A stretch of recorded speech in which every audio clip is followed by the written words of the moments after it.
bir necha marta Haqqoniyni Oxunzoda bilan bir janjali bo'lgan. Bo'ldi, keyin beramiz. Bu savolni keyin beramiz. Yo'q, to'xtang. G'oyaviy, mafkuraviy deyilganda nima deyiladi? Kobulga yaqin, lekin o'zi Qandahor guruhining ichida. Hikmatilla nima baraka o'ylangda baribir 40 million aholini o'sha 14-15 milliard dollar bilan boqib bo'ladimi? Kobuldagilar Qandahor nima desa bo'ysunishga majbur. Chunki real kuch, haqiqiy kuch Qandahorda turibdi hozir. Legitimlik masalasi ham borda, lekin aholi kimni qo'llab-quvvatlaydi? Tolibon ichidagi bo'linishlar, tafovutlar qarama-qarshiligi. Xo'p, qarangda, Tolibon ichidagi bo'linishlar bo'yicha qisman hikmatlarga manba gapirib o'tdilar. Endi shuni davom qildirgan holda qarang. Tolibonda mafkuraviy masala va milliy iqtisodiyotni va tashqi siyosatni rivojlantirishga munosabat nuqtai nazaridan bo'linish mavjud. Xo'p, mafkuraviy, ya'ni ideologik masalada ichki siyosatni qanday davlatning ya'ni davlatning o'zligi, ya'ni identifikatsiyasi qanday bo'lishi kerak degan masalada asosiy bosh rolga bu albatta Qandahor chiqadi. Nimaga? Chunki Tolibon harakati yuzaga kelgan, g'oyaviy asoschilari ko'plarga o'sha mintaqadan chiqqanligi va ularning ko'pchiligi mamlakatning eng katta lavozimlarda turayotganligi sababli mafkuraviy masalada ularning yondashuvi ichki siyosatda birlik bo'lishi kerak. Qarang, mafkuraviy masalani realizatsiya qilishda, amalga oshirishda nima qilishimiz kerak desa, bu birinchi navbatda xavfsizlik masalasida, xavfsizlikni ta'minlash masalasida xavfsizlikni ta'minlashga javobgar bo'lgan kuchlar borda. Ular asosan ichki ishlar, razvedka xizmati va mudofaa vazirligini birlashtirgan holda Tolibon Afg'onistonda bular mujohidlar deyishadi. Mujohidlarning barchasi g'oyaviy jihatdan Kuvaytdagi bo'ysunadi. Hattoki Tashqi ishlar vazirligi binosiga kiradigan bo'lsangiz ham yoki Qobulda o'zidagi blokpostlarda ham hammasi mujohidlar turadi. Siz kim bilan uchrashishga boradigan taqdiringizda ham eshikni har bitta bosqichida mujohidlarni tekshiruvdan o'tasiz. Bu degani g'oyaviy masalada, xavfsizlikni ta'minlash masalasida Qandahorning roli juda kuchli Afg'oniston hududida. G'oyaviy poytaxt Qandahor va siyosiy poytaxt. Yo'q, g'oyaviy qarang. G'oyaviy va pragmatik poytaxt degan masalaga bo'lish kerak emas. Yo'q, lekin mana bo'ldi, keyin beramiz. Bu savolni keyin beramiz. Yo'q, to'xtang. G'oyaviy, mafkuraviy deyilganda nima deyiladi? Hozirgi kundagi g'oya bu fundamental islomga asoslangan, qabilaviy urug'chilikka asoslangan emas. Fundamental islomiy g'oyalarga asoslangan davlatchilikni tashkil qilish, bu identifikatsiyani tashkil qilish, bu bosh ichki siyosatning asosi shu hisoblanadi. Mana shu siyosatni amalga oshirish uchun albatta xavfsizlik borasida mutlaq ustunlikni, mutlaq boshqaruvni kimdir qo'lida bo'lishi kerak. Ana o'sha masalada Qandahorga bo'ysunadi. Xavfsizlikni ta'minlash masalasida va g'oyaviy siyosatni amalga oshirish masalasida. Lekin tashqi siyosat va milliy iqtisodiyotni rivojlantirish masalasida pragmatiklarning o'rni, ovozi bor. Bu qobil. Shuda mana ikkiga bo'lyapmiz. Endi qarang. Yo'q, ikkiga bo'lyapmiz, lekin siz aytayotgan ta'rif bilan oddiygina ikkiga bo'lish kerak emas, uni ochib berish kerak-da muhim. Yo'q, shuni savol qilib qo'yapman-da. Savol berganingiz u albatta eng muhim masala. Iqtisodiy masala va tashqi siyosat masalasida pragmatiklarning o'rni juda ham katta. Nega? Chunki biz boshda aytdik-ku, oldingi Tolibon bilan hozirgi Tolibon o'rtasidagi eng katta masala bu yashab qolish va o'z legitimligini ta'minlash uchun faqatgina g'oyaviy ustunlikning o'zi yetarli emas. Iqtisodiy rivojlanish va pul qayerdandir kelishi kerak. Va bunda ichki siyosatni qanday darajada, qaysi yo'nalishda tashkillashtirish va tashqi hamkorlarni qanday tanlash masalasida ko'proq pragmatik bo'lib, Qobulni eshitish tendensiyasi mavjud Afg'onistonda. Rahmat. Marhamat, sizlardan yana. Davom etamiz. Ichki bo'linish masalasida, marhamat. Ichki bo'linish asosan Qandahorlik o'sha Oxunzoda va nimalik va xoslik, postpaktiyalik Haqqoniy orasida ketyapti. Haqqoniylardan ham juda 4 ta odam rahbariyatda edi. Bittasini nimasini o'ldirishdi. Ukasimini? Amakisini Sirojiddin Haqqoniy o'zi kim? U o'sha haligi aytganda Xostdan chiqqan. Uni otasi o'sha paytda biz Afg'onda bo'lgan paytimizda otasi Jaloliddin Haqqoniy o'sha paytdagi nufuzli dala komandirlaridan biri edi. Juda kuchli, nufuzli dala komandirlaridan biri. Unga quloq solardi. 2018-yil menimcha u nima o'ldirilgandan keyin o'rniga bu bo'ldi. Sirojiddin yoshligidan otasini yonida yurib, shu o'zi u ham Pokistonda o'qidi, nimada o'qidi, diniy tarbiya olgan. Lekin shu bilan birga u haligida Hamza aytgandek, bu ikkinchi taraf, Oxunzodalar g'oyaviy tarafdan nima qiladigan bo'lsa, bular Afg'onistonni bir paytda uni boshi uchun $10 million AQSh nima qilgan? Mukofot e'lon qilgan. Qisqacha hali ham olinmagan. Olinmagan. Haqqoniydan olinmagan. Lekin olinmagan yo'q. Lekin hamma yoqqa sayohat qilib yuradi. Lekin qidiruv anaqalari ham turibdi hali. Olinmagan Oxunzodaga ham 2025-yilda uni ham boshiga nima qilishdi? Order ham chiqqan unga Oxunzodaga. Hozir order bor. Lekin haligacha ular nima Dohada bular AQShliklar bilan uchrashyapti, boshqalar bilan uchrashyapti, ketyapti. To'g'ri aytman, bu Oxunzoda, nima Sirojiddin Haqqoniy, ana Mulla Yoqub, nimasi vakilimi nima? Ular Afg'onistonni pragmatik rivojlantirish, Afg'onistonga investitsiyalar kiritish, Afg'onistonda iqtisodiyotni rivojlantirish, hattoki xotin-qizlarning huquqlarini vassanavit qilish, qayta tiklash masalasida ko'rishyapti. Yaqin orada bir necha marta Haqqoniyni Oxunzoda bilan bir janjali bo'lgan. Bir necha marta bo'lgan janjali. Unga aytgan, agarda bu paytlar o'tib ketdi, mana shunday yashashimiz kerak, xohlaymiz, xohlamaymiz, biz xorijliklar bilan ishlashimiz kerak degan fikrlarni aytgan. Oxunzoda asosan yo'q, u ruscha aytganda ortodoksal diniy yo'q, mana shunday bo'ladi, shunday qoladi deb turibdi. Qandaydir uni huquqlarini, Haqqoniyni nima edi, funksiyalarini, vazirligini funksiyalarini olib qo'ymoqchi ham bo'lgan. Nima orasida. Oralarida bu janjal davom etadi.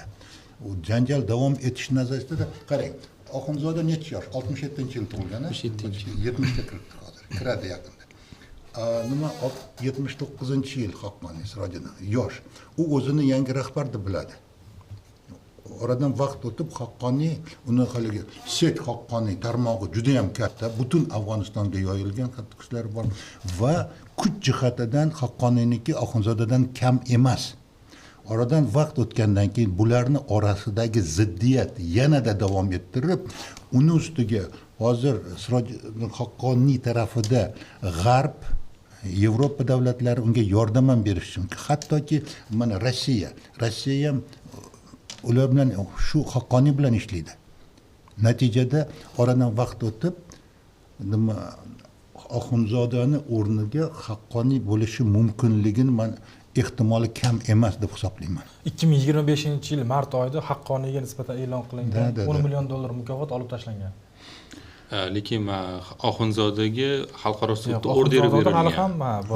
Xalqaro sud order berilgan. Ya'ni masalan tan olish masalasi chiqqanda Afg'oniston shu kelib chiqadi. Davlat rahbarining o'zi xalqaro hududda bo'lsa. Shuning uchun u ko'p joyda ko'rinmaydi, ko'p nima qilmaydi, ne publichniy odamda. Yana bitta qiziq anaqa bordi, mana shu Kobul va Qandahor orasidagi bitta qiziq shaxs. Bu o'sha Amirxon Muttaqiy. U Amirxon Muttaqiy o'zi Qandahorga juda yaqin shaxs. Lekin g'oyaviy jihatida u pragmatiklar tarafda baribir. Ya'ni u Qandahor, ya'ni o'sha Amirning eng ishongan shaxslardan bittasi va o'zi umuman Qandahorga yaqin odam bo'lgani bilan, lekin uni g'oyalari, ya'ni umuman qarashlari nisbatan, ya'ni bu yoqdagilar bilan solishtirganda, agar Qandahordagilarni konservatorlar, Kobuldagilarni pragmatiklar deydigan bo'lsak, u nisbatan o'rtada qolib ketgan odam. Muttaqi, ya'ni bir qiziqroq shaxs demoqchiman, ya'niki g'oyaviy jihatdan Kobulga yaqin, lekin o'zi Qandahor guruhining ichida. Hikmatilla, nima baraka o'ylangda, baribir 40 million aholini shu 14-15 milliard dollar bilan boqib bo'ladimi? Aholini boqish kerak. Ularni hozir mana shu siz aytgan pragmatiklarning asosiy maqsadi bu aholini boqish kerak. Masalan, aholi ko'proq ergacha deb o'ylamoqchiman shu tarafdan. Albatta ag'darishadi. Ya'ni pragmatiklarga aholi ko'proq, ya'ni masalan hozir konflikt chiqadigan bo'lsa, Haqqoniy va Oxunzoda o'rta, hatto armiyada ham yoki o'sha davlat boshqaruvida ham Haqqoniyni qo'llab-quvvatlaydigan ko'proq bo'ladi. Ayniqsa o'sha yoshlar orasida. Chunki men boya boshladim-ku, internet masalasida chiqqan muammoda ham Haqqoniy qarshi chiqqan. Internet ochish kerak deyapti. Internet ochish kerak degan. Ya Oxunzoda yo'q, yopamiz degan, lekin 2-3 kun shunaqa tortishuv bo'lib turdi, baribir Haqqoniy mana shu internetda ochiq qoldirilishiga erishdi. Ya'ni bu ikkita tarafi o'rtasidagi masala faqat mana shu g'oyalarda ham emas, bu o'sha Afg'onistondagi urug' qabilachilik masalasi ham bor. Qandahordagilarning juda ko'pchiligi bu o'sha duroniylar bilan bog'liq. Ya'ni o'sha Afg'onistonda o'sha oliy tabaqasi deb oladigan bo'lsak, ularda mana boya gaplashdikku, loyiha jirg'a degan shunaqanaqalar bo'lgan, qurultoylar bo'lgan, ko'p masalalar. Shu masala hattoki mana o'sha Amerika Qo'shma Shtatlari 2001-yilda Afg'onistonga kelganda ham Hamid Karzayni o'sha loyiha jirg'a tanlab bergan. Ya'ni u duroniylardan bo'lgani uchun, o'sha oliy tabaqadan bo'lgani uchun u Hamid Karzayni ma'lum bir darajada elita tanlab bergan. Ya'niki Qandahor guruhida ko'proq mana shu yuqori qatlam, ya'ni aslzodalar bo'lgan duroniylar ko'proq va ular ma'lum bir ma'noda konservatorroq ham. Lekin Kobulda yashaydiganlar, uni Anvarga to'g'ri aytdilar, ular iqtisodiyotni rivojlantirish tarafdorlar. Ochiqlikni, nisbatan ochiqlikni. Men hech bo'lmaganda biz mayli G'arb bilan, Yevropa bilan emas, hech bo'lmaganda o'sha musulmon davlatlar bilan iqtisodiy aloqalarni yo'lga qo'yishimiz kerak. Hech bo'lmaganda degan shunaqa fikrda ular. Yo'q, lekin bu yerdachi bitta narsani tushunishimiz kerakki, bu endi qo'pol tarzda hozir bo'lyapmiz, Qandahor va Qobul guruhi deb. Aslida masala bundan juda ham murakkab. Agarda shunday tushunarli bo'lishini oladigan bo'lsak, Qandahor guruhi bu rivojlanishga qarshi degani emas-da, narsani tushunishimiz kerak. Nimaga? Chunki agarda rivojlanishga fundamental jihatdan qarshi bo'ladigan bo'lsa, hokimiyat ularning qo'lida, xavfsizlik ham to'liq ularning qo'lida-da. Shunday sharoitda Qobulga ham siraz har qanday vaziyatda har qanday munosabatlarni to'g'ridan to'g'ri yopib qo'yish qudratiga ega. Yuqorida ta'kidlab o'tdimki, barcha o'sha 3 ta xavfsizlikning 3 ta oyog'i to'liq Qandahor qo'lida-da. Hattoki Qobuldagi bir necha bitta hududdan ikkinchi hududga o'tsangiz ham, u yerda o'sha xavfsizlik bo'yicha blokpostlar mavjud-da. Mehmonxonaga kirasizmi, davlat idorasiga kirasizmi, o'quv maskaniga kirasizmi, har yerda blokpostlar bor. Har bitta blokpostda o'tiradigan mujohidlar, endi ular mujohid deb ataydi, yuqoridagi 3 ta xizmat vakillari. Ulardagi qarang, 15 tacha vazirliklar bo'lsa-da, shulardan 3 dan 2 qismi Qandahorliklar, Qandahor tarafdagilar. Faqat hozir Qandahor tarafdagida emas, xavfsizlik masalasini tubdan boshqaruv ularning qo'lida bo'lgandan keyin har qanday pragmatizmga ham yo'q deya oladi-da. Bu yerda rivojlanishga to'sqinlik Qandahorda bor va rivojlanishga xayrixohlik Qobulda bor degan deb masalani oddiylashtirish bu hozirgi kunda Tolibon ichki siyosati yoki tashqi siyosatni xususiyatini o'rganishga to'sqinlik qilish mumkin-da bunday yondashuv. Mana Hikmat akam aytdilar-ku, hozir oldingi Afg'oniston Islom Respublikasi bilan hozirgi Afg'oniston Islom Amirligi o'rtasidagi farqdan bittasi oldingi hukumatda loyiha jirg'aga va qabilaviy etnik masalalarga urg'u berish asosiy o'rinda bo'lganda. Nega? Chunki diniy masalani sun'iy tarzda davlat boshqaruvidan uzoqlashtirish umuman Amerika Qo'shma Shtatlari boshchilari, ittifoqchilarining asosiy maqsadi ham bo'lganda, o'shaning uchun ham oldingi hukumat bilan hozirgi hukumat o'rtasidagi farqlarning eng asosiysi bu aytayapman, yangi identifikatsiyani qurishda din asosiy o'rin egallash kerak. Oldingida din emas, etnik turfaxillik asosiy o'rin egallaganda. Mana shu masalalarda juda ham tubdan farqlar bor-da. Siz qanday fikrdasiz? Barakzaylidan bo'lganda ishlaysiz. Shundayda. Bo'lasizmi ham Qandahor Kobulga? Kobul bilan endi Qandahorni biz ekspertlar bo'lib shunaqa o'rganyapmiz. Aslida bu bitta davlat va hozirgi kunda endi asosiy kuch markazi o'sha Qandahordan Ark deydi, o'shandan kelayotgan qonun qoidalar turibdi. Kobul nima desa ham bo'ysunishga majbur, chunki asosiy qurollar davlatning kuchi hammasi Qandahorga yig'ilgan, butun mamlakatdan qurollarni yig'ib olingan. To'g'ri, Sirojiddin Haqqoniy harbiy kuchga ega, uni qo'lida shu harbiy mashinalar bor, qo'ldagi shu ofitserlarning qo'ldagi shu avtomatlari bor, lekin strategik qurollarga ega emas.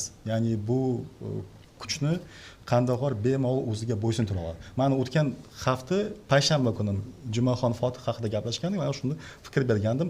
Uzoqqa bormaydi bu narsa. Mana kuni kecha aytildi, Jumaxon Fotihni ushlab kecha Qandahorga olib keldi. Nimaga? Chunki bunaqa narsalar Afg'onistonda ko'p bo'layapti, ya'ni ma'lum bir qarshilik. Lekin haqiqiy kuch harbiy kuch, masalan hard power deymiz-ku, hamma shu tanklar mana endi yetarli darajada endi ko'p emas, to'g'ri, bir samolyotlar ana qalatsa ham bor. O'sha hamma kuch Qandoqorda turibdi va Kobuldagilar Qandoqor nima desa bo'ysunishga majbur. Chunki realniy kuch, haqiqiy kuch Qandoqorda turibdi hozir. Legitimlik masalasi ham bor dedik. Aholi kimni qo'llab-quvvatlaydi? Aholi lekin qarang. Aholi lekin pragmatiklarni qo'llab-quvvatlaydi. Yo'q, qarang, Qandoqor guruhi emasdi? Shuning uchun ham Qandoqor guruhi uncha ham qattiq richagni ushlayotgani yo'q. yon berib turibdi. Ha, shuning uchun aytyapman-ku, farqi shundan iboratki, oldingi hukumat bilan hozirgi Tolibon o'rtasidagi farq. Hozirgi Tolibon bu ko'proq ideologiyani orqasiga yopishib qolmaganda. Imkoniyat agar davlat yashab qolish uchun yoki bo'lmasam yangicha g'oyalarni, strategiyalarni ijro qilish nuqtai nazarida pul kerakmi? Pul kerak. Pul kerak bo'lish uchun baribir qo'shni mamlakatlar bilan hamkorlik qilish kerak, savdo munosabatlarini rivojlantirish kerak, diplomatiyada ochiq bo'lish kerak. Shu masalalarda baribir yon beryapti-da. Lekin asosiy o'sha xavfsizlik nuqtai nazaridan baribir har tomonlama uni juda ham iyerarxiyasi juda ham yaxshi o'ylanganda, hattoki eng quyi darajadagi o'sha bittagina post nimani anglatadi? Oddiygina post. O'sha oddiygina postdagilar ham to'g'ridan to'g'ri Qandoqordagi xavfsizlikni ta'minlovchilarga bo'ysunadi. Mana shu nuqtai nazardan ham kimdir agar salgina ularni nuqtai nazaridan nazoratdan chiqadigan bo'lsa, mana Islom Hayitov aytdilar, sразу jazosini olyapti.